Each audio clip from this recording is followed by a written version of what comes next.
Mine eyes seen the corruption of the Adam County cops, stealing money, stealing cake when they make they traffic stops. First they screw you, then they sue you, play games and dismiss your claims. The proof's on the internet. Afro Man will bring it to ya. Afro Man is gonna do ya. Afro Man is gonna screw ya. My proof's on the internet. Mine eyes have seen informants get busted with felonies. Tell the cops I'm a kidnapper and I sell a lot of keys. Raid my house and then get pissed, 'cause the dungeon don't exist. My proof's on the internet. Afro Man will bring it to ya. Afro Man is gonna do ya. Afro Man is gonna screw ya. My proof's on the internet. My gate don't operate and my door is on the floor.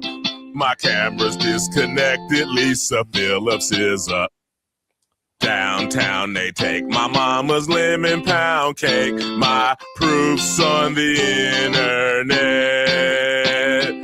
Afro Man will bring it to ya. Afro Man is gonna do ya.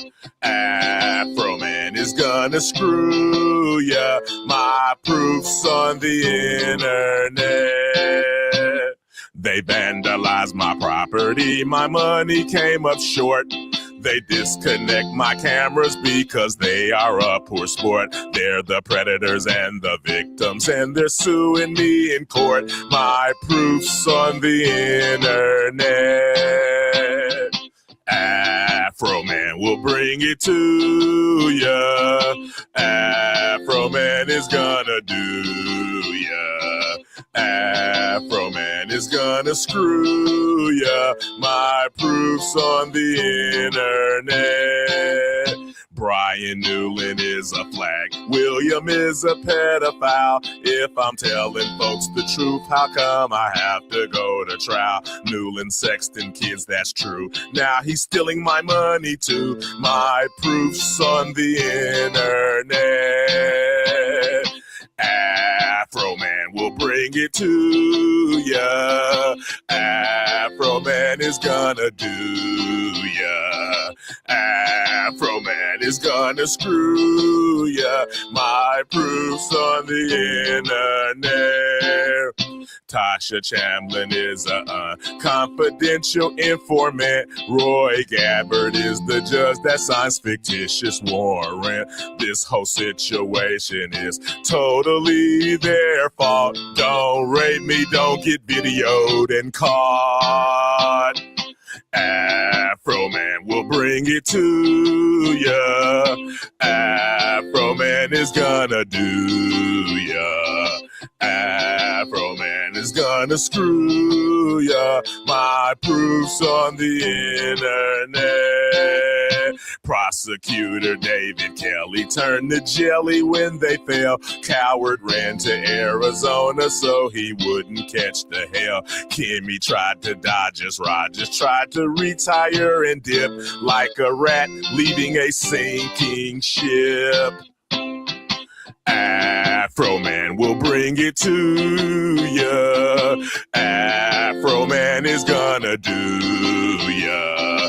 Afro Man is gonna screw ya. My proof's on the internet. All you crooked cops in the world that's doing wrong, you better stop, you crooked cop, before I put you in a song. Make your family and your friends laugh out loud and sing along. My proof's on the internet. Afro Man will bring it to ya. Afro Man is gonna do ya. Afro Man is gonna screw ya. The proof's on the internet. Hello, everybody. Hello, everybody. So, Joe, are you Hello, familiar with everybody. the saga of Afro Man and I its latest I turn? became familiar with the saga of Afro Man when the song was announced, but I didn't go look it up, and I'm glad I didn't because that means that you're getting a fresh live response to that video, that's amazing. Not only has he done that video, he's made songs about multiple of the police officers who busted into his house, stole his lemon pound cake, allegedly stole his money. We did They, an we did an episode of when they broke into his house. yeah, but the cops are suing him, right? So he sued Yeah. the Right. police, and he lost in court because the police argued both sovereign immunity. We were exercising in good faith, and you can't prove it. So f you, you're not losing any money. We're not giving you money, but since you humiliated us, we're going to sue you now. But Well, they, see, just as a conversational, I want to posit that should work both ways. If hmm? you can't sue the cops because the cops are doing their job, they shouldn't be able to sue you for being pissed about it. Well, no, they're suing Afroman for using their names and likeness in an inappropriate it manner without their th- permission. I'm sorry, they are public figures. They were doing their jobs. All that shit's on the public record. There should be no suit here. But the problem for them is they went under deposition, and Afroman's lawyer had the right to ask questions of other relevant people. Like one of the officers Right. claimed that Afroman ruined his marriage, when in actuality, the fact that he was giving women penis plea bargains and he gave his wife sexually transmitted diseases was what caused the end of his marriage. So And his truly, Afro Man is the hero we need in these dark times. he is, he He's is, he always is. the hero we need in these dark times. There But is never not a dark time where we can't use Well, Afro Man. Well, obviously we're going to talk about him later tonight, but I got to ask: does that mean that Afro Man is the arch nemesis of the Hollerin' Hog of Ethan? What's it? well, you see, Afro Man, when he had legal problems, he didn't flee to a third party country to Right. avoid them. He confronted those legal problems right away. And I mean, he's very successful. He's very happy. He doesn't look like an emaciated ghoul. No, if anything, it was amazing. The thing is, you gotta think of the context. It's not just that it is a loving send up of the Battle Hymn of the Republic as a fuck you to law enforcement, but it is a large black man worthy of the item seller in Vampire the Masquerade Bloodlines, with an afro in a red, white, and blue flag suit, walking down not even a road, like a drive, in what Mhm. has to be middle America, fucking like Yeah, it's the middle of Kansas, Ohio. Ohio. It's the middle of Ohio. Ohio, like surrounded by barns and flat lawns. It would be surreal if it wasn't so authentic. And Afro Man did the smart thing. He got his bag and he said, "You know what? I'm going to live in some cheap ass place in Ohio." Right. And yeah, the thing is that was bad for these cops is in addition to the whole thing with the guy giving his wife sexually transmitted diseases, he also looked up his police records and found out that he had a very high record of getting female intoxicated people on confidential informant Right. tabs. And by confidential informants, he took them to hotels and had sex with them Hmm. Confidentially, though. confidentially. Confidentially. Well, it's a wonderful way to cover up that you're purchasing the services of prostitutes by saying they're CIs. Yep, yep, yep. It's and Afro Man is a heroic figure in times where we need a heroic He figure. But look, he is the modern Robin Hood. but, Listen, but look, if he ran for president, I would consider voting. I would vote for Afro Man. but let's talk about frequent punching Well, bag for the show. well, before we get into that, I wanna ask a question real quick. Was it on show or off show that you and I discussed when I got swatted? I think it was off show. Okay, I wanna give this rundown because this is not just a black guy problem, even though clearly Afro Man's getting targeted because Afro Man is a proud Afro of color. This is a real problem about police corruption. Okay, so many moons ago, I was a good boy, and then for about 6 months to a year, when I was 15, I decided to be a piece of shit. I think we all had that period in your lives when you do petty crimes that you probably shouldn't, that you knew you shouldn't, but you did them anyway. Still Right. there, little buddy. I was a shoplifter. Okay. I got caught. My parents gave me the walk the first time because everybody does it. I didn't learn my fucking lesson. I did it again. I got caught. My folks not only had me do the walk of shame, but they specifically made sure that my name, the report, ended up on the desk of a cop we knew. Right? Like, because you meet people informally. This cop, name of Dusty Pierpoint, you might have heard of him, you might not, had actually gone up the chain of command and was a more senior officer than when we met him when he was just a detective. Right? And I spent, half a year grounded. And when I say grounded, we're not talking that, okay, you can sit in your room but you get your internet and your computer. It's like, no. When my folks grounded me, it fucking mattered. It was hard labor and no freedoms. It was fucking awful. So when I made it to college, I had a very stringent perspective on the police, which is basically the same general theory I have for a lot of life now. Don't start nothing, don't get nothing. But I'm making problems. There's no reason for them to come in my house, right? Which made difficulties when talking to people, because people would always get together and they'd natter about the cops, especially after somebody got pulled over for something, right? And you'd hear the same story over and over again. Well, these cops in this town are okay, but those cops in that town, they're dirty, right? And I'm like, look, man, it doesn't matter whether the cops are dirty or not. You don't do nothing. The cops don't fucking care about you. Right? And I was always told that was a naive perspective to have. Right? So when I was in high school, I got thrown out of school and barely got to do my finals for a gun threat that wasn't real. The cops took me to my house. They showed me to my folks. They said, where's the gun? I showed them to my room. I said, sir, if you can find a gun, you're welcome to it, because I did not have one. And I honestly thought that was going to be the limit of my exposure to cops ever, because I do not want to be on their radar, right? I was living at my old place with my housemates, and one of my housemates had a propensity to get kind of loud and kind of bombastic with an open window, right? We'd had the cops called on us at least once for a domestic. It turned out not to be a domestic. It was my roommates having really loud sex that I wasn't there for because I was at work. And people thought that she was getting the shit beat out of her, which she was, but because she wanted it, Yes, ladies and germs, 12 minutes in, and you're getting the real hard-hitting stories today. But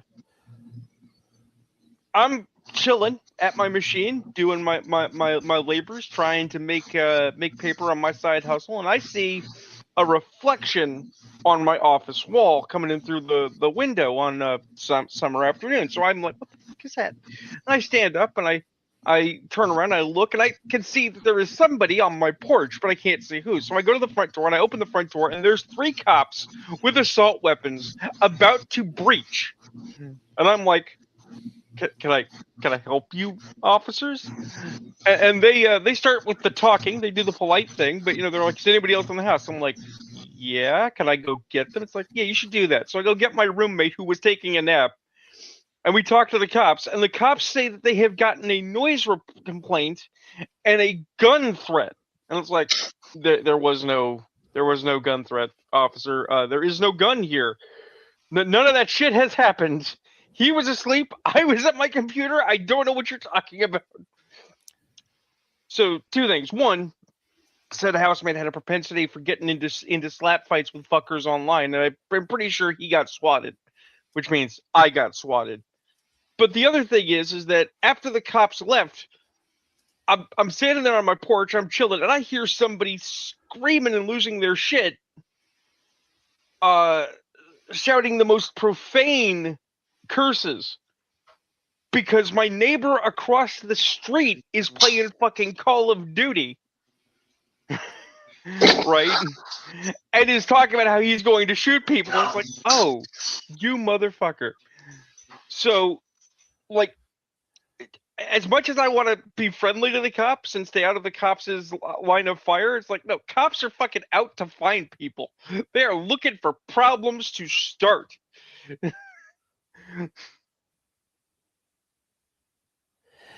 Yeah. And also, as you see from the banner and from Ayrton's image, figure of infamy Ethan Ralph has been added again. Matter of point, I keep seeing posts about this gentleman on the bird space, and they show a time lapse. They show like 3 photos of his progression in age over time, and how he has turned into a into Gollum. Like, he started off looking like a hobbit. He was pretty okay, and now he looks like this. I mean, I do just want to point out, apparently living in Mexico and drinking the water is an effective weight loss plan. Well, I mean, also there's meth and drinking a lot of alcohol. Drinking a lot of alcohol also helps you lose weight, but not in a good way. I was gonna say, I thought alcohol made you gain weight because it was more carbs. It goes all in your belly. Well, it does up until the point your body will only take calories from alcohol.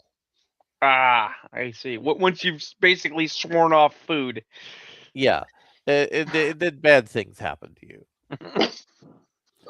But so Ethan, via Nick Rekieta, tried to hook up with a porn star. Wait a minute. Nick Rekieta's still around? Barely. Yes, barely. Because I had lost track of him. We basically stopped following him after the nose candy incident. And I thought that he had basically been laughed off of the internet forever. He periodically pops up, but he's keeping a low profile because he is still technically under probation. And he doesn't want to get burned for doing some no stuff.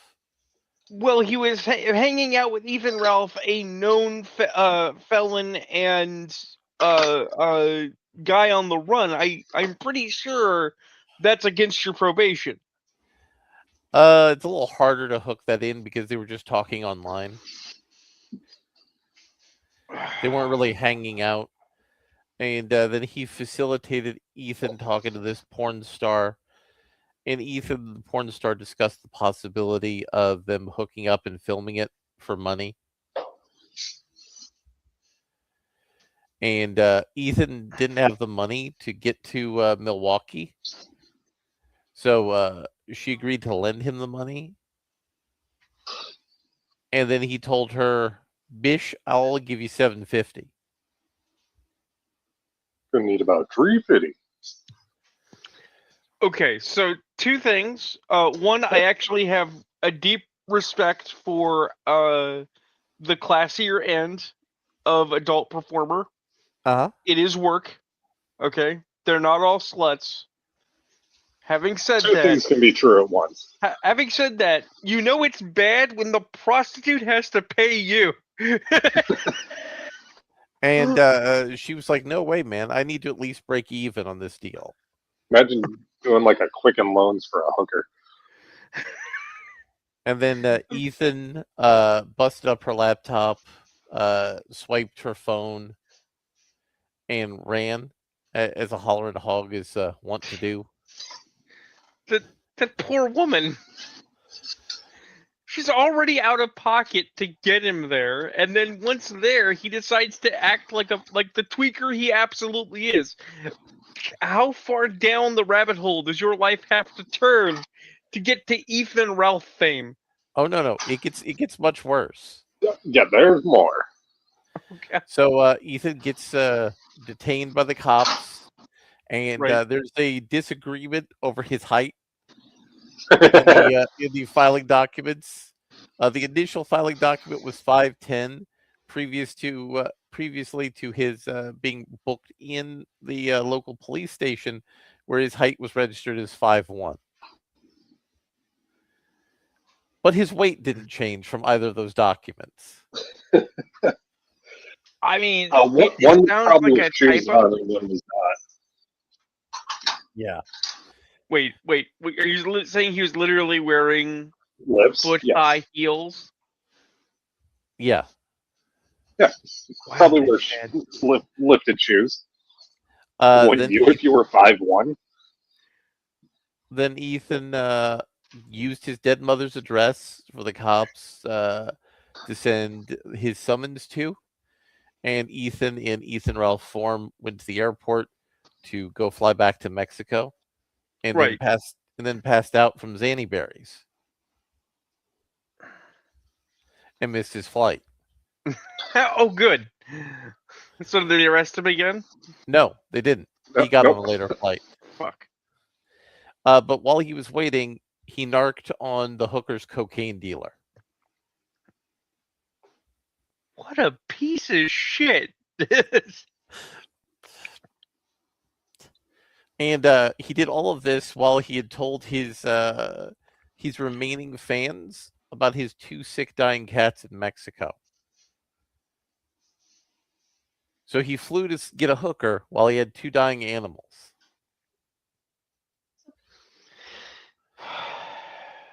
To be fair, they will be his dinner next week. So probably they won't go to waste. That's probably the situation that Ethan Ralph's life has fallen It's gonna into. make some General Tso's chicken. I gotta make a comparison. Okay. There's a joke in Metalocalypse where Pickles the drummer, who is a renowned drug fiend, complains that modern rock is lame because the biggest drug figure we have today is Peter O'Toole. Right? Whereas past rock stars used to really, rock out until they died. Ethan Ralph is as close as we're going to get to a modern day Billy the Kid. I mean, Ethan would like that. Ethan would like that, but I'm saying that the fact of the matter is that the comparison itself is horrifying. Okay? We used to have actual bank robbers and actual bad boys doing actual bad stuff, flipping off the law and shooting guns, and now they're not even successfully robbing prostitutes who paid them to go there and then running off and falling asleep in the airport while trying to escape having committed felonies while dropping the dime on a fucking crackhead. This is bad. This is bad. It is. And the reason the cops didn't hold him is because he used a false address when he gave them the address for sending his summons to. They thought they had a different hog. Well, no. I'm sure if he used his last known U.S. address, they would have, in fact, pulled up his warrants from elsewhere. Right. And his probations from elsewhere. I mean, really, like, when do they start sending the bounty hunters or the U.S. Marshals to collect this man? Because, I mean, Ethan has probation from Florida and Virginia that I both know about. He also has probation in Minnesota. He also has outstanding warrants in New Jersey and California, I believe. So we agree. This man should be in jail, not Afro Man. He should not be. He should be in jail. Absolutely. I mean, I think the cops that fucked with Afro Man's house should be in jail, but No, hold on. Can we contact Afro Man and ask him to use some of his rap dollars to hire the guys that will arrest Ethan Ralph and bring him back to trial? No. I don't think Ethan Ralph should be in jail because then he'll just be living off of the taxpayer dime, and we won't get any more entertainment out of it. His sentence should be, for the rest of his life, he has to have a Starlink dish like on his back, on a backpack, with like a gimbal camera coming up from his shoulder, and the entire thing is just live streamed to a specific website that people can check in on periodically, and with a TTS, so you can talk shit to him. Here's the thing. While I appreciate the sheer bombacity of this situation, I don't actually agree with you. I don't think Ethan Ralph is amusing.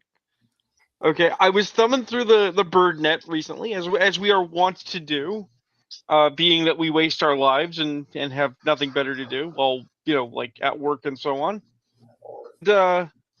I came across either a headline or just a interesting factoid. A guy in Florida, a literal Florida man, was arrested for wrestling a gator. Oh, I thought you were going to talk about the dolphin story. Continue. And then demanding free noodles from a restaurant while dressed in samurai armor. Listen, I'm giving the guy free noodles. If I just saw you wrestle an alligator and come into my noodle shop, sure. That's the thing. Dude in samurai armor grabs gator, wrestles it, beats the shit out of it, storms into noodle shop, and it's like, give me free noodles. Yeah, you might give that guy free noodles. Here you go. The police still arrested him. I find that entertaining because that is just so bizarre. That is so beyond the pale. It raises it elevates the game, right? Ethan Ralph is only interesting insofar as he was a figure of consequence in comic circles. That's the funny thing, is he wasn't. His Wikipedia. He was on Killstream. And Killstream used to talk about comics, did they not? No. But why the fuck do we care about this man? Well, he's the reason me and Church became friends. Oh, I see. So he is in fact the patron saint of church ships. That's why we know so much lore about him. Yeah. No, the Killstream was like a dissident right Gamergate related type show. So that started. Me and Church both used to watch, and then the Killstreams was part of the broader internet blood sports movement. Right. But you know what's great about this talking point, this topic? It gets into something I watched today on the Netflix. Wait, we got to talk about the dolphin guy though, real quick. Well, no. I'm going to talk about something on Netflix that'll totally go into the dolphin guy thing. Okay. So I watched the documentary by Louis Theroux about the manosphere. And it was kind of hilarious. It is all about how all these male influencers are extremely fake and gay. Please tell me there was a segment on Jack Murphy. Jack wasn't there, unfortunately. So a lot of these were guys who were in the Andrew Tate ecosystem. Okay. One guy who the host went back to like 4 times had to bring his mom on for the last interview segment. And his mom complained about his clothes. And also for that last interview segment, he shaved his head to look like Andrew Tate for clout. I mean, I'm almost 35 and my mom still complains about me having really long hair and a big beard, so... Right. But like, my mom hasn't said anything for about 2 years. It's a wonderful relationship. But like, no. Like, this is his mom who doesn't like his being anti-Semitic, misogynistic, homophobic, but also likes the money her son's screwed up lifestyle is able to give her. So she was trying to help him, like that whole millennial Gen Z bring your parents to your job interview thing.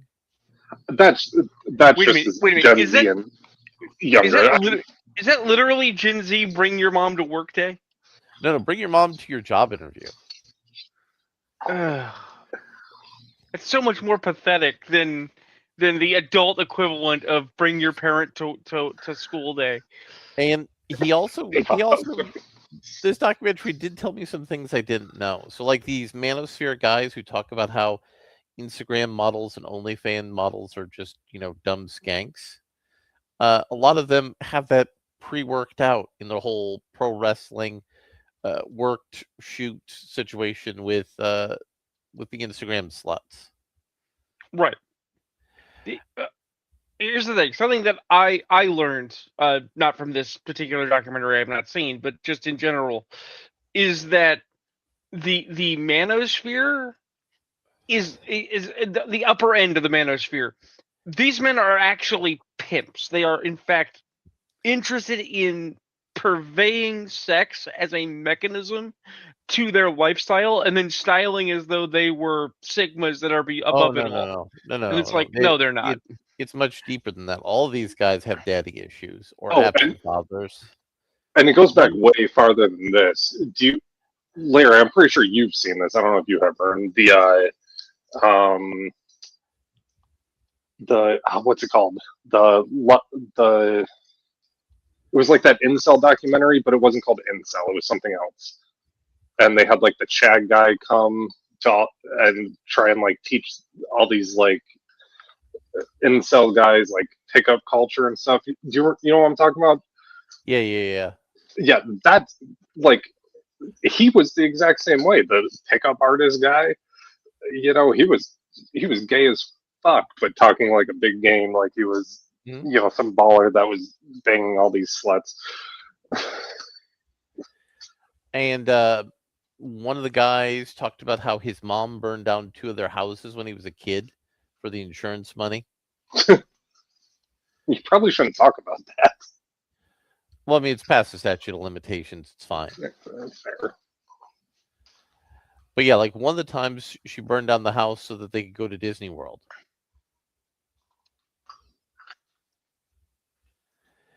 And he's a guy who's trying to tell people, oh, I can help you become a multimillionaire if you just follow these simple financial instructions. That is always the thing, and that is the thing I have found in the writing sphere that is actually aggravating the shit out of me. Obviously, hi, I'm an indie. How you doing? And I look around. I'm trying to figure out where can I sell my work, because you've seen my recent thing, Larry. And like I say, I think it has legs. I think it could go somewhere, right? So it's like, okay, well, we're working on it. We're editing it. Where can we sell it? Where can we make some fucking bones? And as stated, I know that Trad Pub is in a bad way, right? And I know that there are indies, and there are different indies doing it in different ways. But when you actually go talk to the indies and go, hey guys, what was your thing? How did you get there? Everybody wants to be really fucking obscure about it. Nobody just wants to tell you how they fucking do it. And the worst are the guys who's like, oh, I'll totally tell you the secrets to getting published if you just pay me. It's like, fuck you. Why would I give you money to tell me what you did so I can compete with you? It's either a competition or it isn't. If it's not a competition, then don't ask me money. Just tell me how you did it. Because I still have to make my own legwork. If my work's not up to snuff, then it'll fail all on its own, whether you told me how to get there or not.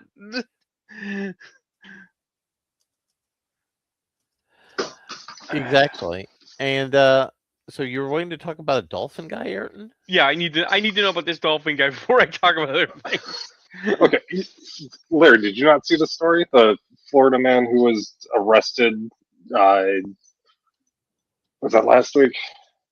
He said he was kidnapped by dolphins, taken to an underwater city. Oh, I do remember this bit. Okay, Oh, and they told him they wanted his help to improve their city. And the best quote of the entire thing is the cop said he was found with architectural plans that were concerningly detailed.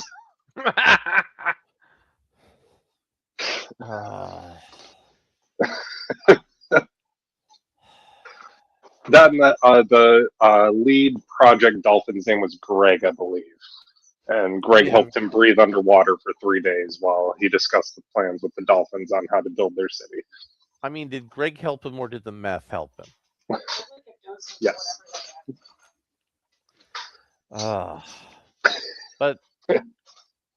But this is a perfect segue for Star Trek because Well, Because the story I throw just said something makes in, more actually, sense and is more 'cause- believable than Star Trek. well, no, actually, they used to have dolphins in the slightly off canon commentary about the Star Trek. So I got something I want to mention real quick, but I think it'll come back into Star Trek because I want to talk about fake and gay for a minute. We were just All right, talking about how the manosphere is fake and gay. I want to talk about definitionally fake and gay. What do we mean by fake and gay? Because it sounds like an accusation. It sounds like something that we just think to be kind of glib. It is, but it also has some teeth to it. So I'm going to come at this from a weird angle. I'm going to posit that the discourse around Star Wars is fake and gay.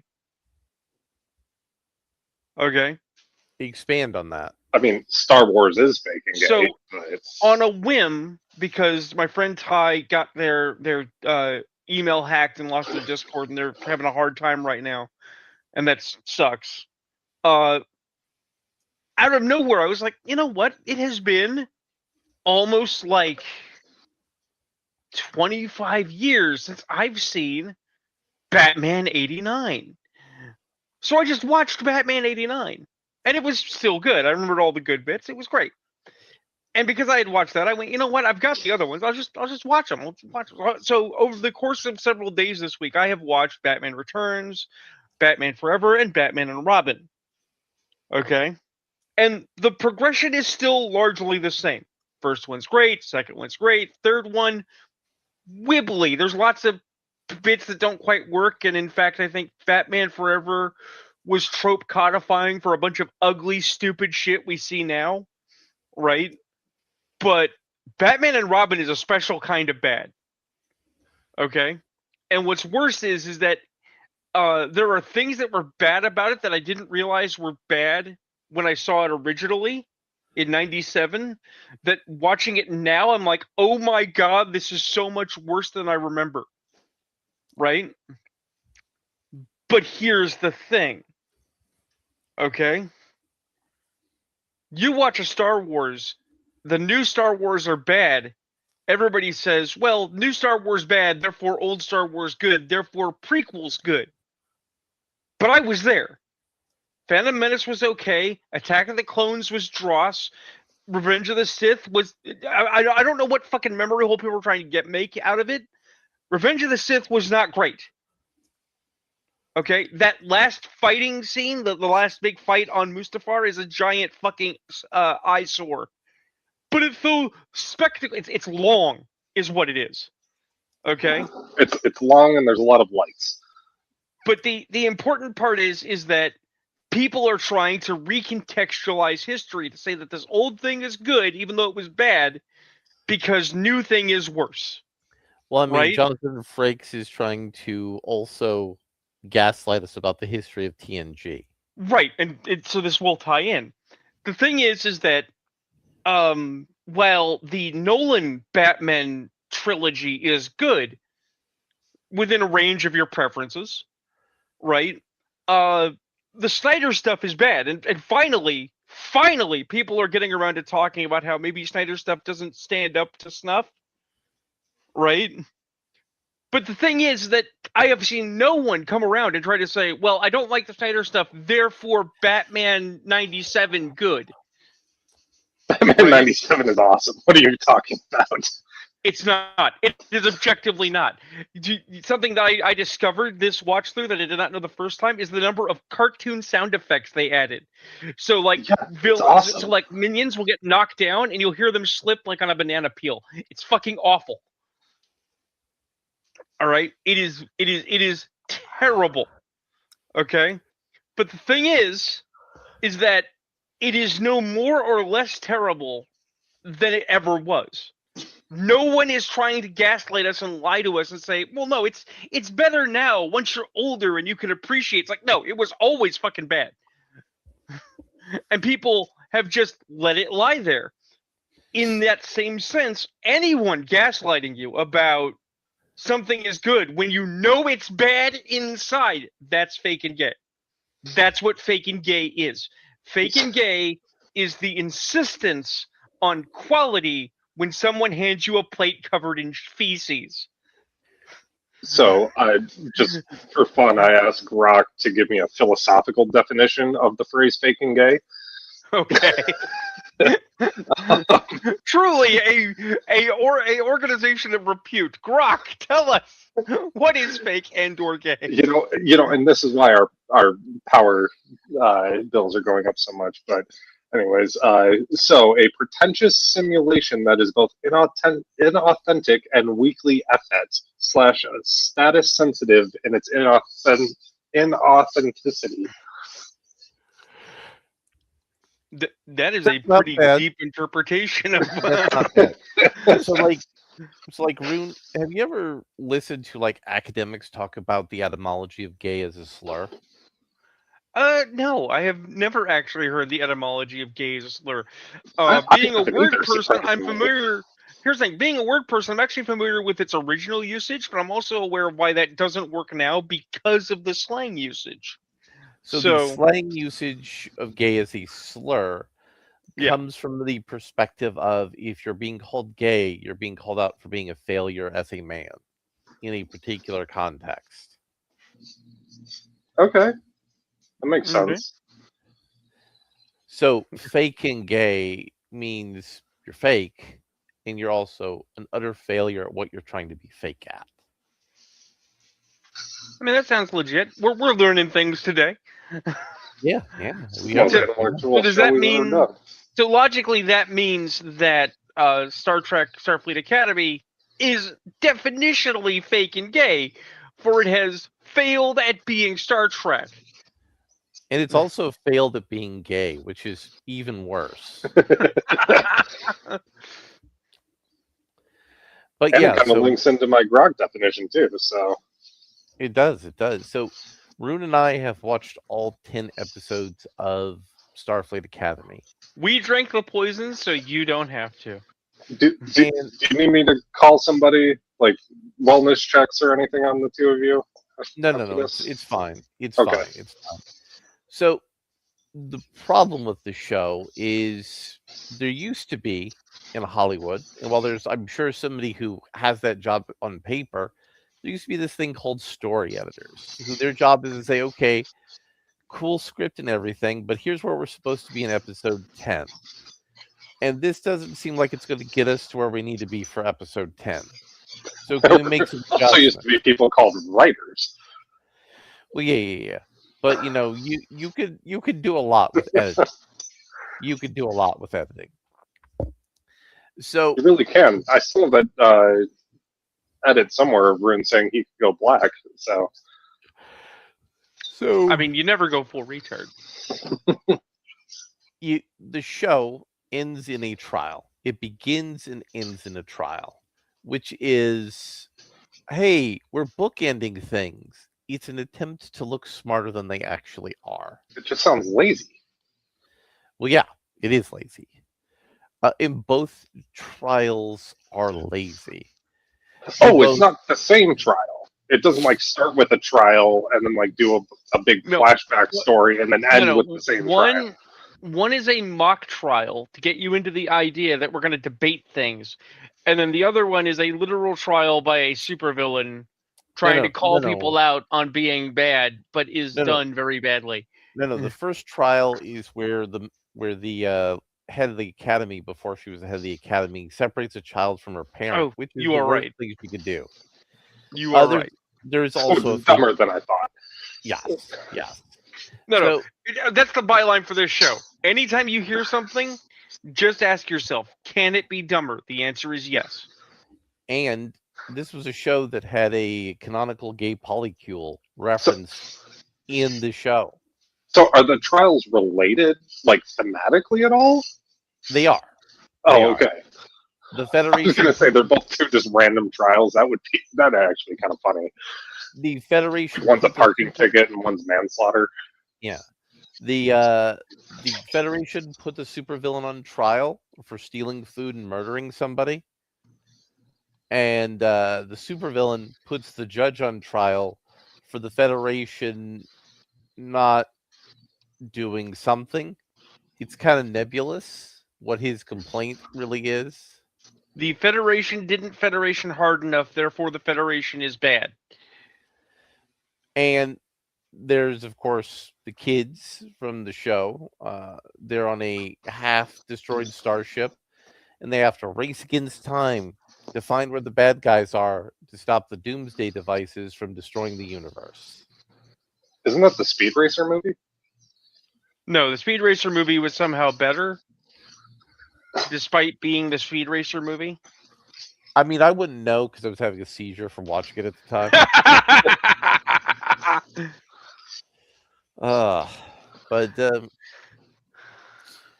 the whole trial hinges on our audience viewpoint character, and we're supposed to have emotional connections and feelings to him, but he's barely in most of the episodes.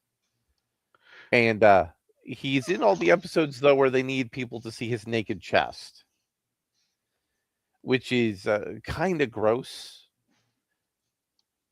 Makes me feel uncomfortable. And we're supposed to have him learn that, yes, there's all these bad things, but the Federation is responsible for all these good things. And no, none of that makes sense.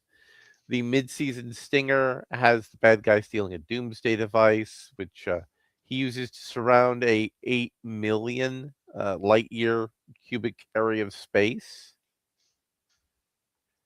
That's the fun one that we were discussing at some length. Is yes, he with a ring of mines, he fills a cube. Well, no, it's a cubic area, but it's 8 million Right, light years cubed. I'm just saying that they are still they are falling into a common trap that many science fictions fall into, that they treat space like it's a two-dimensional plane. Or they just use terms that they've heard like- in relation to space and like- don't use them properly. Like, you could in fact just go, a light year up and then fly a light year over and then fly a light year down. I'm just saying. Well, no. The cube was 8 million light years. Right, but the thing is that the number of mines that would be necessary to do that is unthinkable. It's in octillions. Yeah, I was gonna. And there is no feasibility for going around and putting in that many fucking mines. Here's the thing, even if you could, it is a situation worthy of a story of its own, because it would take time. The bad guy would need time to do it. So And you not said a week. hold on, you said 8 million light years cubed. 8 million cubic light years. Oh, okay. I was gonna say because 8 million cubed would be 512 million. No. Okay. 8 million cubic light years. Okay. And it would have taken more than a week to do that. And this all happened in a week. With a device where one of them is enough to destroy the ability to travel by warp speed in a quadrant.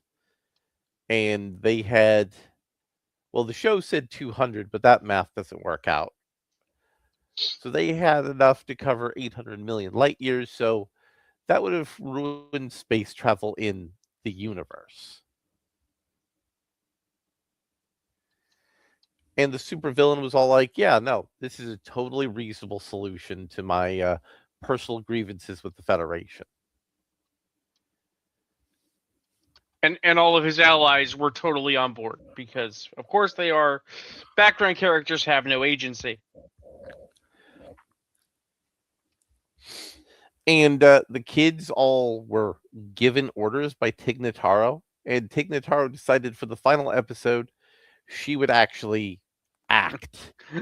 Tig Notaro said for the last episode, "Hey, what if I actually try this time, guys?" as opposed to just being an unfunny lesbian. You could have just said lesbian. Well, no, she's a comedian, so she's an unfunny lesbian. It's important to stress that because she is paid for a job where she's supposed to be funny. Well, serious question. Is she an unfunny lesbian, or is she just a very accurate impersonator of Ellen DeGeneres? No, She'd have to beat her partner and then eat a child to do that. I mean, she's much more personable than Ellen DeGeneres. Wow. That is a powerfully left-handed compliment, sir. And her big break in comedy was she did a comedy special focused on her double mastectomy from her breast cancer. So literally, it's not because she's funny or qualitative. It's because she did an Oscar poll, and everyone feels so bad about her cancer treatment that they gave her laurels. What's her name? Is it? It's not that bitch that did the comedy special that wasn't comedy. No, not that one. Okay. But Tig Notaro, and she also briefly did a podcast with RFK Oh, is that her real name or is that her Star Trek name? I can't tell. That's her stage name. I don't know if that's her. That is her stage name because we cannot, in fact, remember her character name. It's that forgettable. Oh, I thought that was her character name. No. But she is the girlfriend in the show of Fat Hadar. So I don't even know what that is. the fat Jim Hadar. Oh. Hadar. Oh God, they're Even connected the chick from the race that's only male. Well, yes, but that is so much worse, Larry. Yes. Why is the nepotism front and fucking center? Oh. Yeah. God damn it! It's a terrible show. And can I just posit that we watch the 1992 space movie for next week? Which and review that? You mean the GN words? Yeah. I mean, maybe. I mean, I've seen it. It's great. I don't know if the two of you have seen it, but it's hilarious. Give me a moment. I'm pulling something up here. It's on YouTube, by the way. It's only 24 minutes. Let me. I mean that actually helps. If it was an hour and a half long racial epithet, I would be much less down, and I still am very, very uncertain about this. But the fact of the matter is that, again, Larry and I have been drinking poison. We have. Okay. And I just think it would be funny to compare, the sci-fi writing between these two projects. Something actively offensive versus something that is offensive and trying to be mainstream. Oh, I thought actively offensive was Star Trek. No, that's the thing. That's the thing. I'm saying the space movie you are proposing is actively offensive, but it's actively offensive in a way where it's basically saying, look, I'm going to say the word you're not supposed to say. Eat my asshole. They know what they're doing. See, right? The funny part is the Star Trek series wants to be accepted as serious fiction, but is offensive because it's just fucking rancidly bad. See, and also the 1992 space movie is weirdly heartwarming at the end. Here's the thing. I'm gonna as insane as that sounds to say. Here's the thing. I'm gonna refer to one of our classic friends. Okay. Rudy Ray Moore's movies are unambiguous. Okay? They're not smart. They're not artful. They are blunt and stupid. But I mean, there is here's the thing. An art to it because Dolomite is a folktale character. That the thing is that they're fun. No matter who you are, they are fun to watch. In all of their half-assery, it's like, you know what? I am part of the community, right?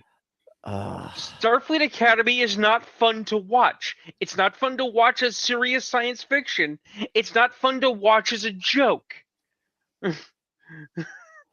It will never reach that level of so bad it's good, where it's like, hey guys, you want to sit down and watch Starfleet Academy, eat popcorn, and talk about how bad it is? We will never do that because that's not a fun time. There's not going to be a cult following like what's the Tim Curry movie where you throw hot dogs at the screen and shit? Rocky Horror. Rocky Horror. Yes, thank you. Not going to have like watch parties of Star Trek where you have like gay sex when the characters do. And here's the thing. You actually opened a door, and I'm going to use it. I'm going to use this as an example. Okay, so Star Trek is Star Trek. Okay, the Orville is Orville. Okay, but Galaxy Quest will live forever. Okay, now I'm going to say the things people are not going to like. Is Galaxy Quest good? Not really.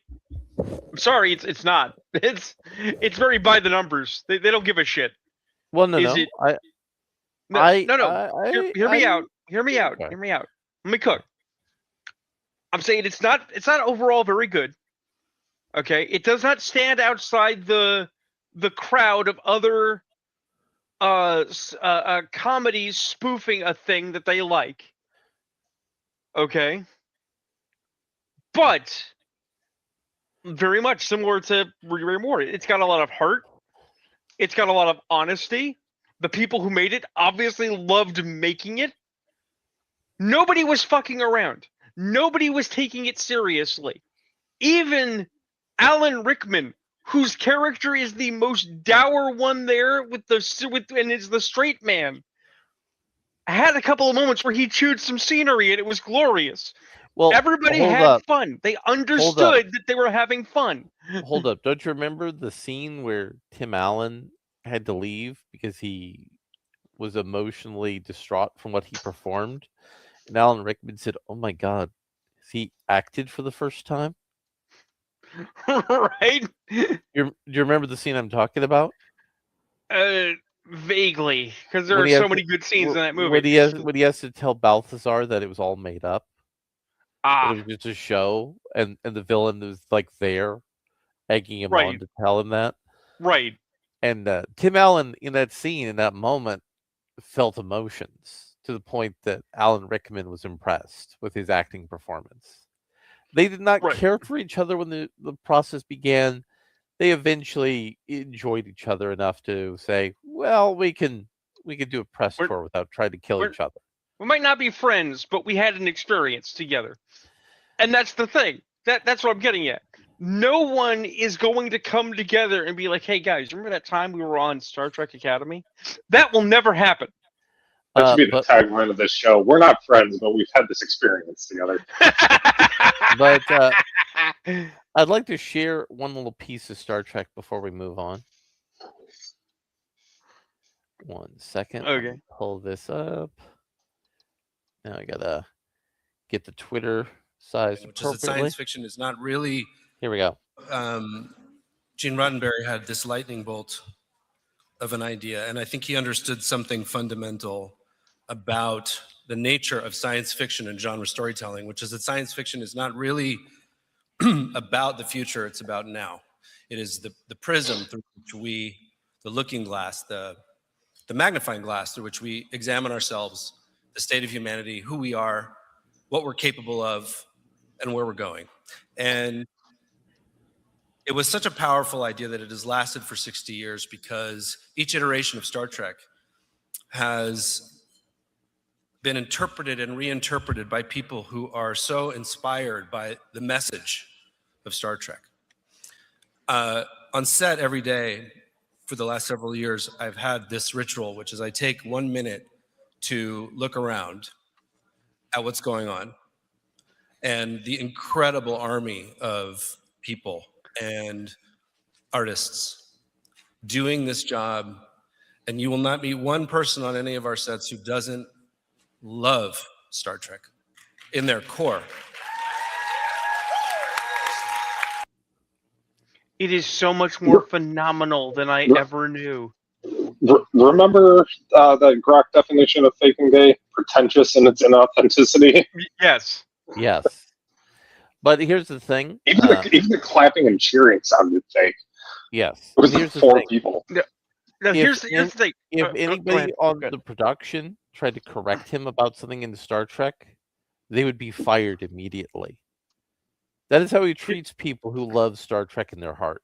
Here's the thing. Here's the thing.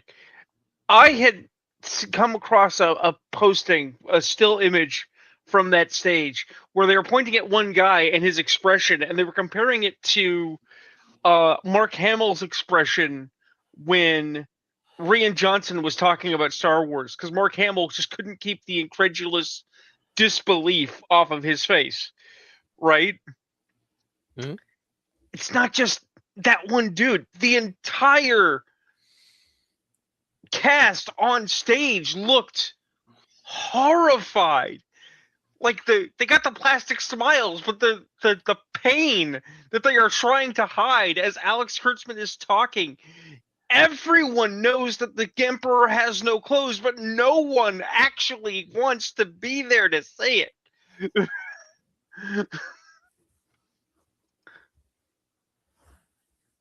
Yeah. What do you think about his thesis statement? In all seriousness, okay? He's not wrong, but he's wrong about what he takes from that. Right? Hmm. Yes, the kernel of a Star Trek episode begins with something current, with something meaningful to us, right? But then a science fiction, not even just Star Trek, but any science fiction, expands out from it and says, what will that mean to us in the future? How will that change in the future? How will technologies or scientific discovery or philosophical expansion transform how we think about these things? And what does it say about us now that we're not doing that? Right? Hmm. The problem is that when you look at his work, he doesn't do that. He says, how can I make the future look like today? It's all navel gazy. It's faking gay. It is absolutely faking gay. Faking gay is the theme of tonight's show. But something not faking gay that's kind of interesting is they're doing a Firefly animated series. No, that is going to be faking gay. I swear, I am the only fan of the original show that is glad that it got canceled when it did and doesn't want more of it. I mean, I like the follow-up movie. I felt the follow-up movie. Serenity was a good closure. Sure, like the movie's fine, but no, like we were blessed that it got canceled because that means they only had those 14 episodes to put their all into it. If it would have gone on for like 5 seasons, maybe season 1 and 2 would have been really good, 3 would have been all right, and then 4 and 5 would have been dog shit.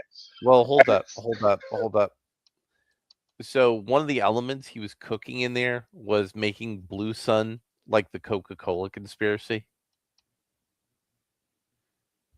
Does that change your opinion? No, I mean I like the idea, but no, it doesn't change my opinion. And that's the thing I actually talked to Jimmy Palmietti about when I got a chance to meet him, is you have a comic book about 2 soda companies with international hitmen, and you didn't borrow anything from the Coca-Cola conspiracy?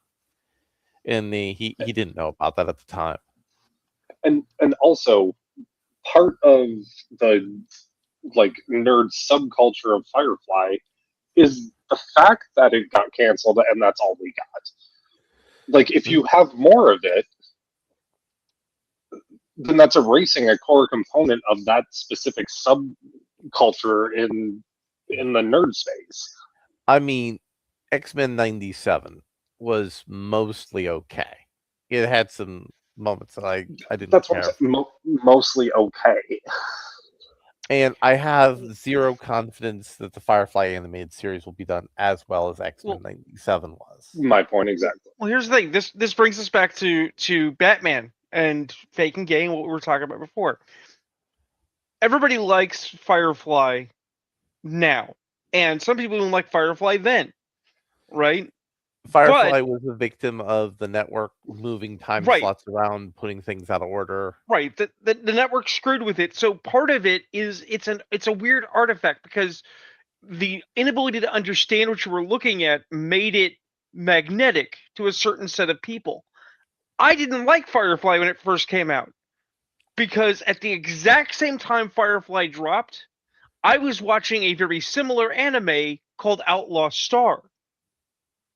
Okay? And people have pointed out the similarities. People have pointed out that Firefly may have, in fact, just straight up ripped off an anime, which I'm not going to complain about because, let's face it, anime has ripped off Western artists a long time.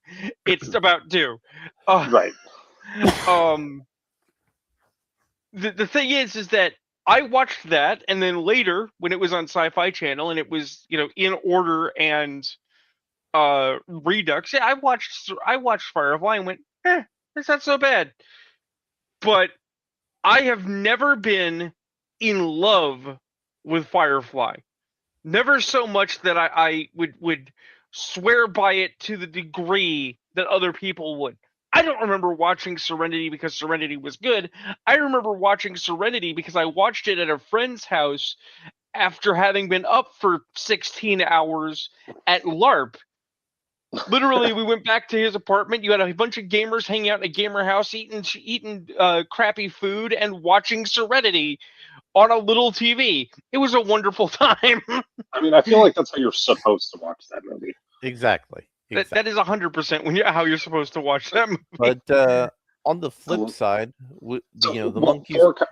For context, by the way, Serenity came out in 2005, so I would have been 13. So besides like Star Wars and the old Star Trek, like as a kid, in that impressionable age range, Right. this was like the modern sci-fi. Well, that's why well, that's the I thing, have is that that- specific connection to it. Well, that's the thing. For the same context, this was still the era at which I didn't like Star Trek. People would swear now with it's like, Joe, you know so much. You talk about it. It's like my old man was the one that was obsessed with Star Trek. We were a science fiction house. It was hammered into me. I didn't like Star Trek. I learned Star Trek as a self-defense mechanism. But the monkey's paw of Joss Whedon adaptations. Sorry, I just made my wife feel very old when I said that statement about my age and the year. Well, because you might say that she's robbing the cradle, but I like to say I'm robbing the grave. Good times. But no, the monkey's paw of Joss Whedon adaptations also went the other way. They canceled the Buffy adaptation, which Chloe Zhao, famous for making the Bad Eternals movie, made the pilot, and they were all like, "No, we don't need this."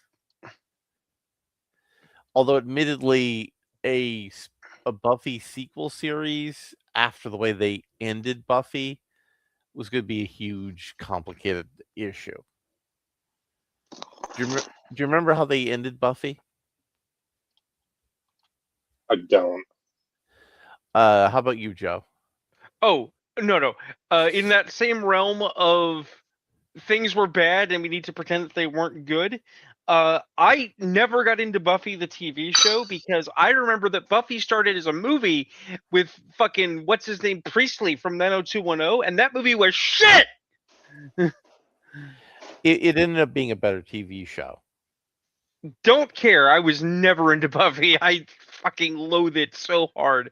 So the end of Buffy, all the young women who had the potential to be slayers were given the power of the slayer. And there was no longer a destined slayer, and they were able to defeat all the monsters once and for all. You can't really sounds like follow the end of that a show. Care Bear episode. You can't really follow up the show after that. I mean, I've seen Madoka Magica. I get it. Whereas Angel ended with the titular Angel and his friends jumping out of a window. Angel had a sword drawn out, and he was going to fucking stab a dragon because the demons had pulled Los Angeles into hell. I mean, for most people in Los Angeles, they didn't notice the difference. I was gonna say. Yeah, literally. So nothing happened. Our main characters knew because they worked for a demonic law firm. So they worked for a law firm. Got it. Somebody bursts into your apartment and is like, "We've been pulled into hell." You look out the window, it's just demonic cholos. It's like, yeah, it looks the same to me. But to your point, Larry, so there was comic books that were written.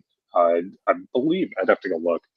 I believe Joss Whedon had a hand in it that take place immediately after Serenity. Yes, They're not that good. they're not that good. They're kind of weird. That is actually part of the thing. I think if you want to judge, this is really weird. But if you want to judge how qualitative a piece of a franchise is, you see what they do with it after the primary thing is done. Firefly has kind of bland comic books. Okay. They're very by the book. Two I very wouldn't say they- lame role-playing games. The role-playing games, though, are more known for their systems. Right, but the thing is that they're both, by and large, written to replicate episodes of the TV show, which is not ideal. They don't want you No. to play in his universe. They want you to play in those episodes, and I find that boring as shit. Yeah, that sounds boring as shit. And then, to be fair, there's actually a pretty halfway decent board game, like an adventure type board game. You play a Firefly type ship, and you jump around, and you're trying to complete your goals and out-commerce your fellow player before they beat you. But in the follow-up comic, so like it's immediately after Serenity, right? So like them putting out like the video stream or whatever from from Miranda, like this underground rebel group starts growing, and they end up running into them, and like now there's a bunch of these young people that kind of want to take up the cause. The premise is good, but it was written so bad. It's very Joss Whedon. Like the lead rebel is like some like 19-year-old chick, because that would happen. You know, it's Zoe's pregnant.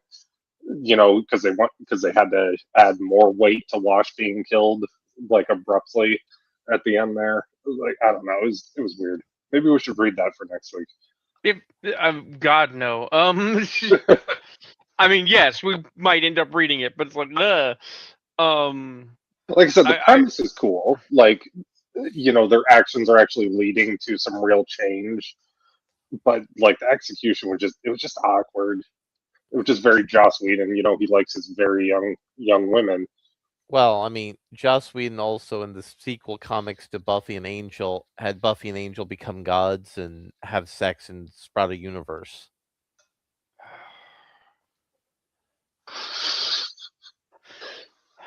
And when he tried to explain the actors, what happened, he was like, "Bro," they were like, "Bro, that's cool and everything, but please lose my nut." Sir, this is a Wendy's. Exactly. That's the thing. I understand that Angel has its fans, but I'm just gonna throw out there, the best thing that ever came out of Angel is the various jokes from Bones. Because the actor who played Angel went on to be in Bones. Yes. And actually, a show I don't care for, but my mom loved, so I ended up getting to watch it. I know the parent of the babies that were used for Bones. That's random as shit. Yeah, he's one of my Hollywood connections, and he was working as one of the effects guys, and they were trying to get a baby to be on the show, and they said, "Hey, you and your wife just had a kid. You want to give your kid a little bit of seed money? Mm. It's like done. So every generation has a stoner movie. And the late Gen Z and Gen Alpha generation, they have a stoner movie now to call their own.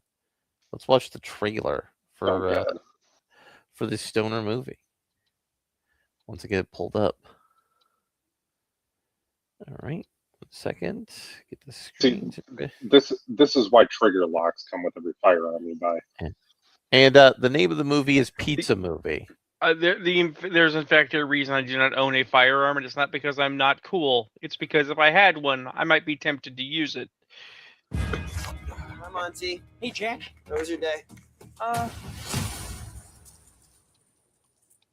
Not great. How's yours? There he is! We were in college, Monty. These are supposed to be the best years of our lives. I just want to have a fun night for once. Where did these come from? Oh my god. Presenting Mints. It's an incredible high. No. Come on. No. No. Come on. No. Come on. No. Come on. No. Come on. No. You feel anything? No. Are these duds? Oh, no.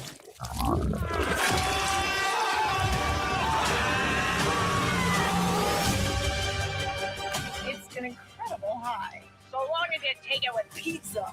Without pizza, it'll blow your brain straight out your... What? I am Snackatron 3000. To receive your pizza, meet me in the lobby. This is 2 flights of stairs. There's no way we'll make it to the lobby. There's RAs. Room check! We are not of sound mind. Let's do this. Why are our heads exploding? Earlier tonight, when I was in your room, Loser. and I spotted a tin of mints. You are not coming with us. You guys can't just leave me here. There is a final phase that I didn't mention. Your worst nightmare comes to life Oh, God, no. and shoves a chainsaw up your...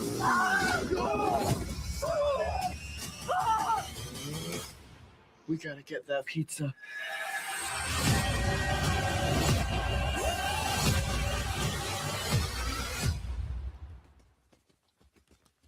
What is happening? Please give us our pizza! We need to eat pizza!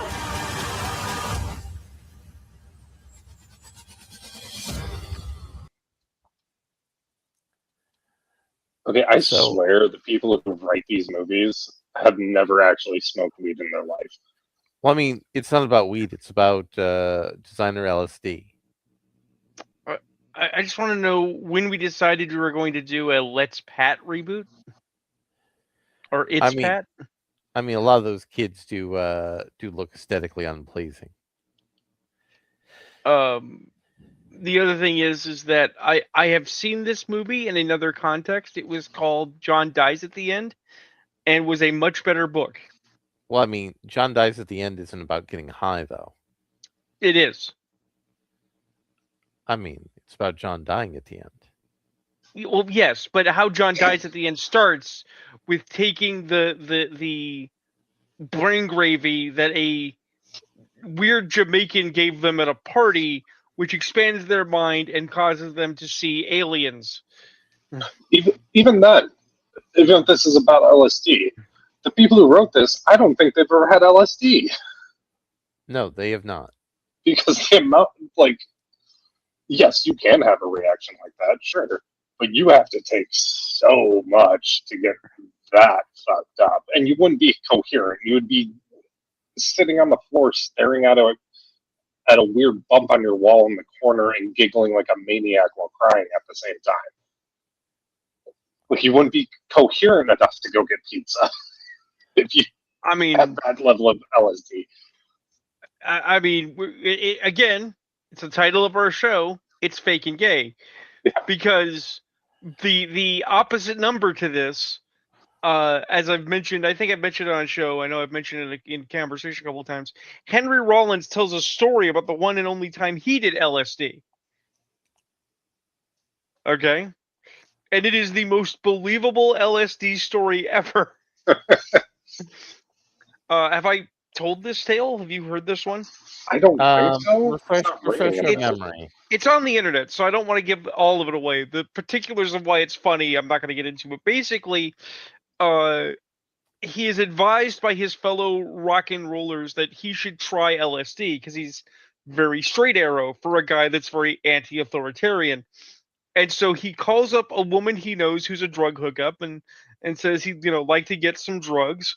And she knows that he is straight and doesn't know what he's getting into. So she agrees to give him some drugs gratis, right?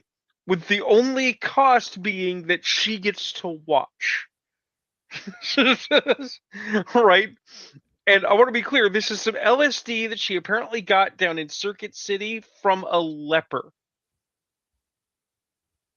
Or not Circuit City, what is it? Century City. In LA. She got it from a leper randomly in LA. I want to imagine it's still Circuit City in San Sure, sure, we'll go with that.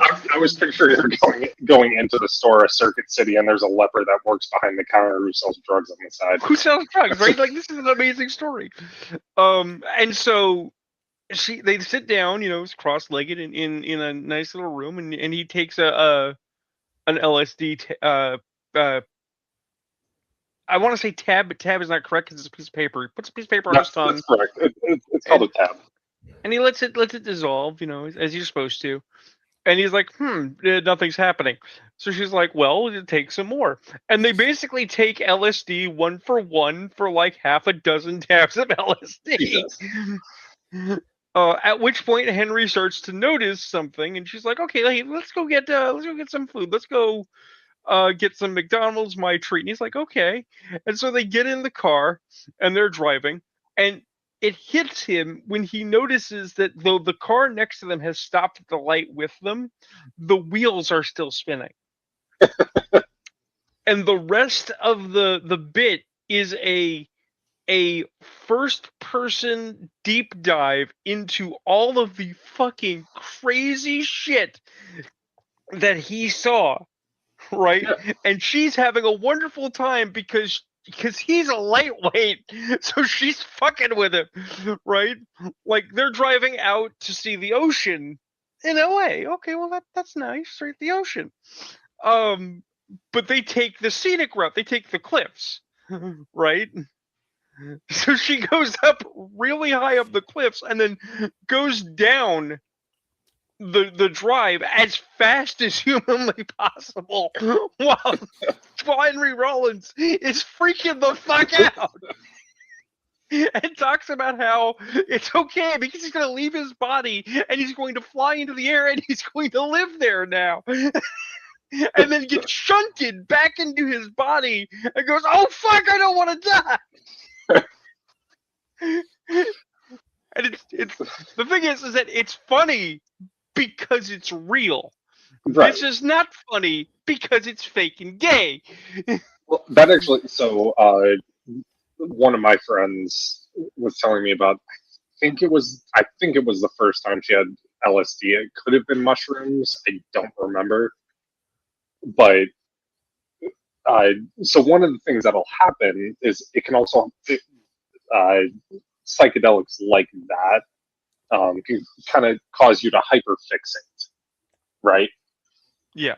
And so what ended up happening is she found this small, like little teddy bear thing or something like that, that literally the entire night she just sat there like cuddling it to her chest and would not let it go and would just randomly look down at it and like smile and giggle and then like clutch it back to her chest and just like walked around this house just like giggling, holding a tiny teddy bear. I mean, that's adorable. That's the kind of things that happen on psychedelics, unless you So- take too much, as in that case, and freak the fuck out and So decide you're going to go live in the sky. so I know that I sound incredibly boring, but there are reasons for that. And as a for instance, I have only been drunk once in my life. I didn't know I was drunk until I was drunk, but once I was drunk, it was like, yep, that's a drunk Joe. You know how when you're a kid, your parents will slip you little sips of alcohols every once in a while as a rite of passage type deal. It was a New Year's. My folks had acquired a bottle of champagne. They were having champagne for New Year's. I was like, I want some, and they're like, well, okay. So they gave me a little flute of champagne, and I tried it, and I'm like, yeah, this is okay. And then I fucking downed it. So you imagine, start with little tiny sip, and then just fucking throw it back like I've been doing this my entire life. Mhm. Right? And I was like, can I get more? How dry was the champagne? I have no idea. But I look at my folks, I'm like, can I have more? And they're like, probably not. Well, I asked because the drier a champagne or wine in general is, typically the higher the alcohol content. I couldn't tell you. But the thing is that they're like, okay, Joe, I don't think we're gonna need more, and it is after midnight, you should go to bed. I was like, okay. So I tried to get up and go to bed, and I couldn't get up. My legs were fucking dead. I'm like, I can't walk. It's like, oh no. And my old man had to carry me upstairs. And then you Because I remembered because you were drunk, like, oh wait, I'm a cripple. Right, that's the thing. No, I can fucking walk, you bastard. I'm gonna come to your place just so I can kick your ass. So I'm on But- the third floor walk up. Good luck. I can so make it. You don't fucking know. so we have 3 interesting pieces of James Bond related content that came up. Da-da-da, da-da-da. One of them is from Quentin Tarantino, and I think Tarantino's take was actually very good. Okay, Well, this I one was actually good. I agree. What they should do, and I've been thinking they should do this for a long time, is that so many of the books have these really classic names and really classic adventures, and for the most part, a lot of them, they never did the book. They never did the stories. They just took the plot line and maybe the Bond girl or maybe the villain, and they just went their own way. Tom Mankiewicz just goes his own way. He did the writing for a lot of them. I think they should not remake the movies, but they should actually just do the books, but do them the way they were written. And those would be brand new. I'm pretty sure I've said this before. Like, they need to go back and make Bond a period piece. Put him during the Cold War and give him those classic Cold War spy stories. And also his racism against the Swedes. And Bosnians. I mean, yes, obviously the Bosnians. And somebody asked Christopher Lee, who did in fact know Sir Ian Fleming, his opinion about the best Bond. Because Ian Fleming based Bond off of Sir Christopher Lee. Christopher Lee is one of the people that Ian Fleming is alleged to have based James Bond upon. Christopher Lee says it was other people, but that is I'm a very pretty sure British Fleming way. said it that he based it off of Lee. I came across a conversation. Someone actually posited that Christopher Lee would be the best James Bond. I said, sir, Christopher Lee was James Bond. You're just not allowed to see his wartime record. But he said, in my opinion, and I think I know as much, if not more, about Bond than anyone, particularly about the characters on whom Ian Fleming told me Bond was based, Pierce Brosnan was by far the best and closest to the character. Bam, suck it. And I largely agree with Christopher Lee, though probably not for the reason he said it. No, you don't. We have this argument at least once a year. Look, Larry can have his own opinion, No. but agree with Christopher Lee. Those are two different things. No. My opinion is that Pierce Brosnan realistically is the synthesis of everything that had worked in James Bond prior to that point in a single character. And they sabotaged him in his last movie. His last movie is goofy, but I still love it. Oh, yeah. You have an invisible Aston Martin. Come on. And also, the director of Casino Royale said if Daniel Craig didn't exist, he would have cast Henry Cavill as James Bond, which is cope because Henry Well- Cavill was too young at the time. Yeah, that's the thing. Razorfist, who's apparently a Bond fan, came out of the woodwork to state that Who also Cavill agrees with had me a. about Pierce Brosnan. He said that Cavill had a shit test, therefore Cavill would not be a good Bond. But the thing is, like, Cavill was pronouncedly younger for that test, so I don't think that's a fair assessment. Well, also, and again, my argument for Brosnan being the best Bond is all of them suck in their first movie, except him. Every single Bond's first movie is terrible. Well, Casino Royale was actually decent, but they did follow the plot of the book, kind of. But even then, Daniel Craig was shaky at trying to, play this character. Well, it's So- extra fun because you may or may not know, recently people have been talking about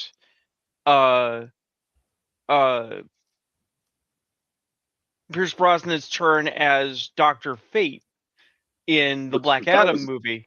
That was great. It was, and the thing is, like, people are like, I don't know much about Dr. Fate, but Pierce Brosnan was amazing. And it's like, yeah, it's because Pierce Brosnan's an actual actor who actually knows how to act. I mean, he was good in Mamma Mia.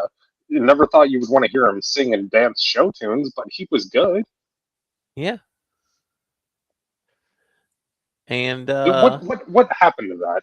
Here's an interesting point of discussion. What happened to actual actors? they got exposed by social media. No, not what I meant. I mean, like, people that actually studied and practiced the art of acting. I mean, Not we don't profitable. really have that anymore. It's personality and not even personality. They don't have personalities. They're not But- profitable. Okay, so you have two problems. One, yeah, they're looking for specific looks for specific characters. We knew that. That's not a surprise, right? Yeah, But which then is fine. But then the other problem, very specifically, is if you have an actor like a Pierce Brosnan, okay, he has done his time in the trenches of stage.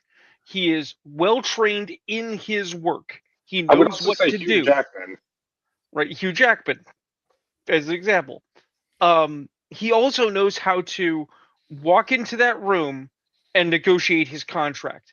He might not have a lot of pull, but you can't pull the wool over his eyes. He's seen the shittiness of the business. Right? On the other hand, you get a 20-something influencer or a 19-year-old rap artist who has only ever done what their agent has exactly told them to do, right? And you say, we'll throw a bunch of money at you and we'll make you a movie star with no intention of actually making them a movie star. They will do exactly what they're told, and they don't have the pull to criticize you or fight with you on bad ideas. But could it also be, and I could be wrong, I'm just throwing this out off the top of my head, thinking back to, like, we're, like, way in the past, a lot of these old great actors started on stage in vaudeville, Broadway, were Tin Pan Alley singers, stuff like that. We don't like, that's not a thing anymore. Besides, like, theater nerds, you know what I mean? We don't have, like, a culture I get you. around, like, live performance. Right. Here's the thing. If you need a actual example of what's wrong today, okay, it's in two movies, two musicals that shouldn't exist. Wicked and Wicked 2. No. Oh. Sweeney Todd and Les Mis. In Sweeney Todd, they made, what's his name from Batman made a Sweeney Todd movie, and he cast Johnny Depp because he always works with Johnny Depp, and Johnny Depp couldn't sing. Johnny Depp can play guitar. Johnny Depp can't sing. So they had to give him a crash course in singing, and he sucked. So then they have Les Mis, and they got Hugh Jackman. Hugh Jackman, stage performer, can sing. Song and dance man, can dance. Right? Found out Russell Crowe can't sing. Had to do a fast track to get Russell Crowe to be able to sing. Russell Crowe's turn as Javert was ass. Not only that, Les Mis was live recorded. Right. So I'm pretty sure Sweeney Todd, you got the best takes that Johnny Depp did in the studio, which doesn't say, that doesn't help. it doesn't help. I'm not saying it's any better, but Les Mis was worse because they live recorded all of those parts. But what I'm getting at is that when you ask yourself the question, well, why did they do it that way? They did it that way because they were more interested in having those names and having those appearances than whether or not the people could actually perform the intended tasks. Also, Les Mis is a terrible story. Even the actual musical sucks. But... No, Les Mis is an excellent book. It has had good adaptations. It is a terrible stage production. I don't care how old it is. But I want to end this show talking about comics. Oh, I went to a comic book store today. Oh my god! Nice. Somebody went to a comic store. I mean, I went to the comic store. It was super cluttered and disorganized, and we looked around for a bit and then walked out. I my wife pointed out they had a hardback copy of Mouse, and I was like, yeah, we were gonna do an episode on that, but then we decided not to because we would get banned. Also, Mouse is terrible, and it's one of the things that ruins comics. she just jumped when you said Mouse is terrible. No, I mean it is. It's all about a guy's daddy issues. It's not even about the Holocaust. It's stupid. Anyways. But we want to talk about Tom Brevoort and being a fat man who should have been fired a long time ago. It's from Cosmic Book News. Tom Brevoort shows why angry Marvel fans stopped caring. Marvel Comics executive editor, senior vice president, and senior X-Men editor, Tom Brevoort said he would rather make Marvel fans angry than indifferent. You could be both of those things at the same time. I mean, that's kind of fair. Like, if you had to choose between making somebody angry or indifferent, I would also choose angry. Right, because you're but still you could getting do both. attention. You could do both at the same time. So there's another level of refinement to this question. Okay. I'm on Substack, as you guys know. You know who else is on Substack that we recently talked about? Joey Q, who was running his mouth about how broken up he is after one more day. His love affair with comics being strained because people don't like his oeuvre, right? But here's the thing. What was Joey Q famously for? What was he an advocate of? He looked at 90s era comics. He saw that DC and Marvel were working in lockstep with the Amalgam Universe and the like. And he said, no, we make money in the competition. We need to have Marvel and DC fans fighting over Marvel and DC. Right?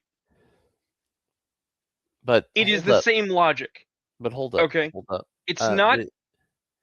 The article go ahead. Actually goes off Which of is, this. which is crazy because Amalgam is the only comics I'm still actively hunting for to get the whole collection. Imagine that. Angry fans would say angry forever they leave. Just as MCU and Star Wars fans, Marvel Cosmic also proves it. Rabid Marvel Cosmic fans. 20 years ago, Marvel had real momentum with Annihilation, Nova, and Guardians of the Galaxies. Fans supported the lines because the books were good and sales were stellar. The editor at the time confirmed that they had rock-solid sales, which I helped promote. And even Brevoort was surprised at the time by the sales of the Thanos Imperative. Guardians had solid sales 20 years ago? It did. Why do you think James Gunn got to make a Guardians movie? You don't think James Gunn, the guy from Troma, was like, "Hey, I want to make a Guardians of the Galaxy movie," and the Marvel people were like, Sure, weirdo, we'll let you make that." I mean, I 100% thought that's what happened. To be to be fair, No. This is all without any marketing, high-profile talent, or tie-ins to the greater Marvel universe or movies. Marvel then threw it all away, as Marvel is wont to do. Marvel ditched what works. The company ditched what works. They chased the movie synergy and politics and changed the tone, pushed aside the fan base that built Marvel Cosmic into a success, and a lot of those readers got mad. Marvel didn't care. Well, they all left. Imperial was already canceled. Now look at Imperial. Marvel's latest cosmic launch already fizzled, with books getting canceled and the line falling apart right out of the gate. Titles announced as ongoings have already been canceled before they've even been released. That is peak getting fired on your day off energy. That's what happens when you drive off your core fans and expect them to come back anyway. Right. This is the nature of the problem. You're right. You can be both angry and walk away. And Ayrton is also right. Anger does infer emotional investment. You care enough to be angry, right? But the thing is that in order for that to work, you also have to care enough to want to come back, right?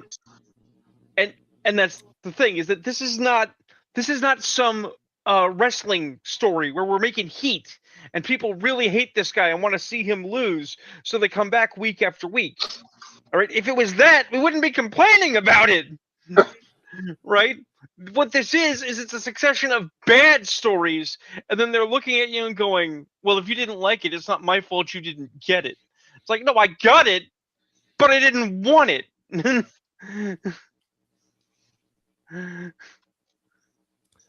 yeah, Exactly.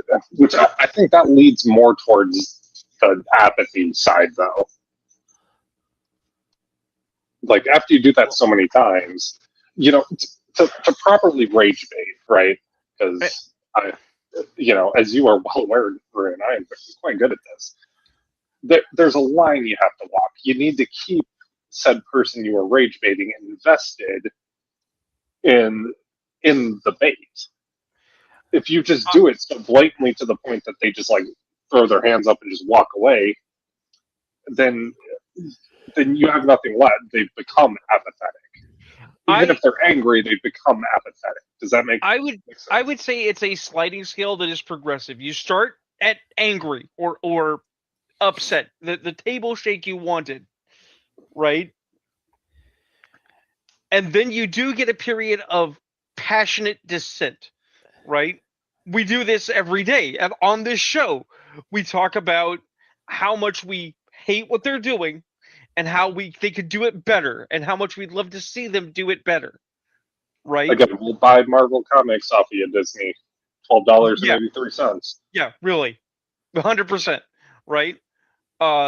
Larry has his fix for one more day, and we're like, if you did that, I'd buy it. I'd buy it tomorrow. I don't care, right? Yeah.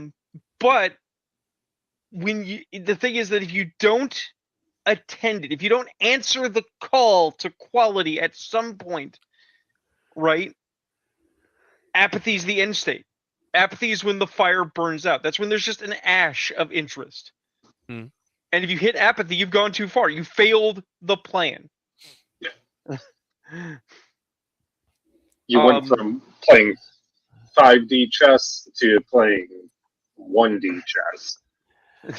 You went from playing chess to checkers to playing with yourself. How you play 1D chess? Couldn't tell you. But So I had a great moment on Twitter that I wanted to share with Ayrton, because I know Arun has seen it. A movie and TV reviewer posted, Judi Dench didn't understand the Chronicles of Riddick. Did you see Chronicles of Riddick, Ayrton? that's the one with Vin Diesel and the weird curved sword knife things. I mean, yes, but also Okay. Judi Dench was in this one. She was? Yes, she was in the second one. Oh, I don't think I saw that. She had fun despite never really understanding the films, and the film reviewer also said he didn't understand the films, and noted internet shitlord meme bastard said, I watched it twice and I didn't understand it either. And I answered it in a single sentence. Eats Space Conan defeats a lich and takes his power. To which Charles responded, that explains everything, actually. Yeah. The great thing about the Riddick movies is they are the best Conan movies that have been made since the first Conan movie. Ow. And Arnold's going to be making a King Conan movie, allegedly. Saw that. He's allegedly doing that. He's doing Commando 2, which I'm not entirely sure how the fuck that works. Well, isn't the little girl from Commando 1 an adult now? I mean, probably. She probably has her own kid who's that age, but. And he's doing a Return to the Predator series where he's playing Old Man Dutch, I guess, which I think could work really well as a movie. I'm okay with that. Yes, but I will say a lot of this sounds to me like Arnold is selling out. No, is behind on bills. His star is fading, and he desperately needs the money before he's no longer bankable. Well, no. I don't know. I think the Predator thing is. I like that idea. No. He needs the money because he's still paying off the child support to his housekeeper that he impregnated. Ah. So there's that. I don't know. I kind of want to see that. I think that would be fun. But I think a King Conan movie could be fun, and actually, Arnold's son Patrick looks a lot like him as a younger man. Obviously, it wouldn't be as impressive of a build, but Patrick's also an actor, and that could be interesting. As an aside, because it is pertinent, I was just talking about watching the older Batman films. Arnold is a treasure in Batman and Robin. Oh yeah, that movie is terrible. He is still wonderful in it. See, that's why I said that movie's awesome, because the amount of ice puns that you get to hear Arnold Schwarzenegger say while he's painted blue is a transcendental experience. That movie would have been 100% better if they removed Uma Thurman as Poison Ivy. Oh, she is 100% the worst part of that film. Somehow worse than the fucking not Bane. And the bat nipples. Don't forget about the bat nipples. No, the bat nipples are what sold me on that movie. What I would like, yeah, I know that you guys want to watch a Slur movie in space, but if we could get our hands on it, I would actually love to sit down with you guys and watch Batman and Robin, but with the commentary track on. I bet I can find it. Because I am told, I heard this from like Red Letter Media, and it sounds delightful. I'm told that Arnold did hit the commentary track, and he is wonderful to listen to because he talks about what he's doing scene by scene. So like he's like, yes, and here's the part where I steal the diamond and I say the line, and it's like, oh god, and he's having so much fun describing him acting. and I'll see if I can find it. And the thing about Arnold that most people don't get to appreciate is he can act. He's been in several movies where he you just can't understand what he's saying. But... Oh no, he's even had movies where he was legible with his diction. In fact, one of his first movies he acted in really well. Larry, I sent a couple of things over to the group chat on Twitter. If you 1 moment, you want to take a glance at any of those and pop them up to Torture Rune for 10 minutes. Just give me a second before you do that. Give me a second. I actually want to address this. Take 5 tabs of LSD. No, but yes. And then watch what I'm about to have him show you.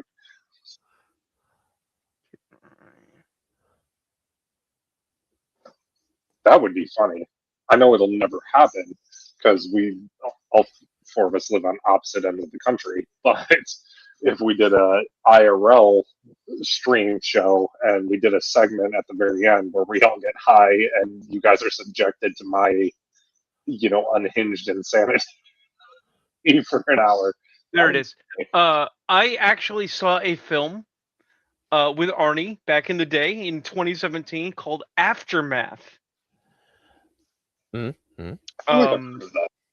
Well, here's the thing. He was the producer, okay, as well as the primary actor, but he was not the director.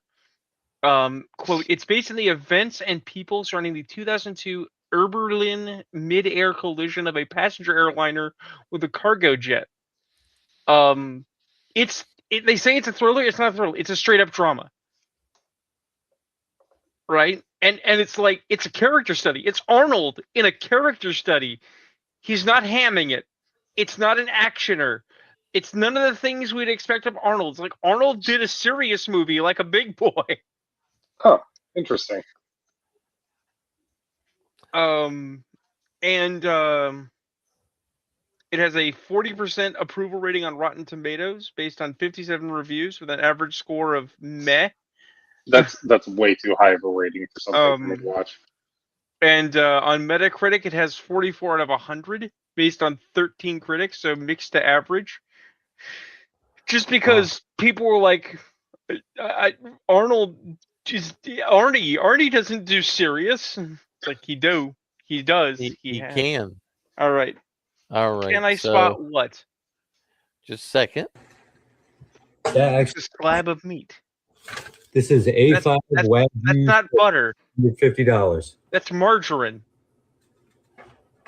Why did you put it in? Why I think it's time to why are flip you it. drowning it in margarine?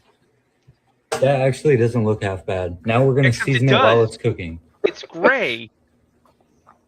And I don't want to add too much because the butter was already salted. No shit. What the fuck? Now we have to drain the grease. So buying salted butter. No! Let's see how tender No! Ooh, it's like butter. Oh. That looks good.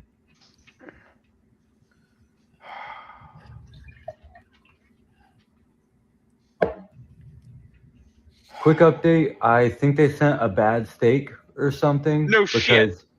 That was actually disgusting. I don't know what was wrong with it, but it was like rancid. If anyone knows how I can solve this, help me out. Get yourself a 9mm correction. I just want to throw out the thing that outraged me, that made me flip out. Anybody's watching this, Ayrton, your little woman is present. Never pour grease down the fucking sink. It's Ever. a bad time. It will solidify in your pipe. It makes a clog you can't reach, and you will need a plumber. It is a bad idea. Either put your grease in a containment device, or put it in the trash, or put it outside. But do not ever put it down the fucking sink. Or if you're DSP, you can flush it down the toilet. I suspect they would have the same problem, but okay. All right, so here we're gonna see. All right, before I hit the play button, this one I saved for church, but he's not here. But do you want to read the caption? But before I hit the play button, I want you to pay attention to what you see on the screen here. And also read the caption. Just a second. What's the caption? I don't know what the bottle he's got is. I just know he's got some Everclear. Bush's Light. The caption is "This will hurt This will hurt people." Okay, so that's Bush's Light, and what's in the bottle? Everclear and orange juice. But let me hit play. Oh god, this is gonna be awful. Everclear, because them cowboys are crazy. Yeah. Country Time pink lemonade. Sprinkle that up your neck. Oh my god, no, it's not Kool-Aid. What the fuck? By the way, that orange juice to keep it healthy, baby. there's not enough water in Everclear, or just vodka for that matter, to all the Why would you mix the beer, bro? Add up all your piss water. One by one by one. Another. This person is looking to have a bad time. Yeah. Hey, St. Patrick's Day is on Tuesday. Fun I'm fact. sure he And gives that's it that cowboy Kool-Aid. Cheers, man. That ain't damn bad. Y'all have an amazing day. I mean, when you have fetal alcohol syndrome, it's entirely possible you can't tell how something tastes. No, see, he gave himself fetal alcohol syndrome. No, I The- don't the think you alcohol- can give yourself a status you already had. No. You see, that's the thing. If you drink the right kind of alcohol, the effect travels back in time and impacts your fetus.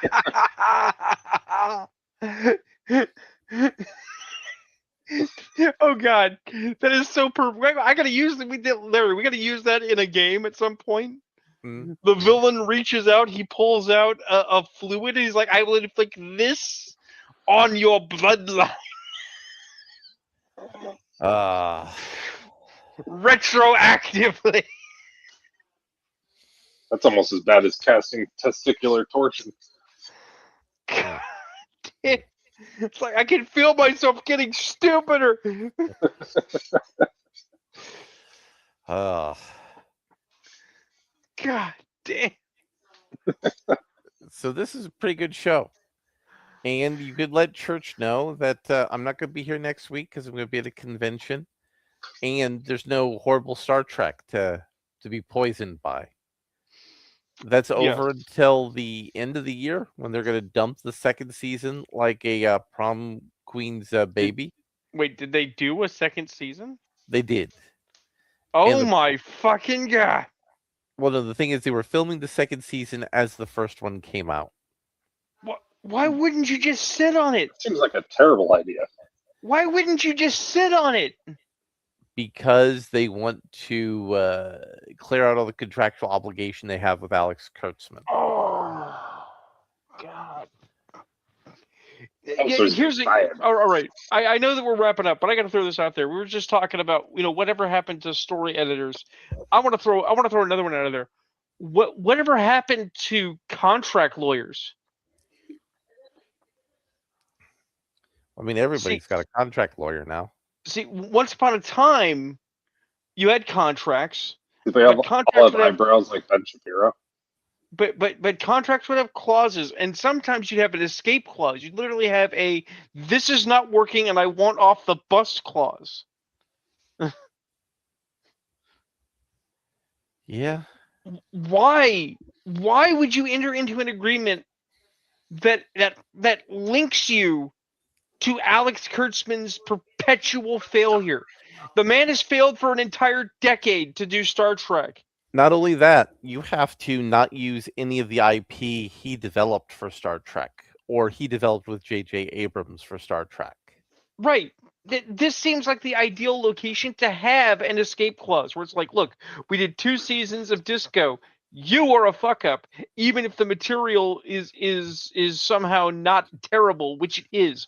We want off the bus. We will get someone else. Well, the problem was at the time they thought they were going to be doing another one of the movies. So they had to keep him around. So literally it's throwing bad money after bad money, and nobody thought to say, hey, look, let's have a clause to escape if the movie doesn't happen. Yeah, that's basically the problem. So everybody, we'll see you in 2 weeks. And goodbye, everybody. We'll reserve really good content, and that's Ayrton's line. So say your line, Ayrton. Good night, everybody. Look, Ayrton wasn't here, so I had been picking up his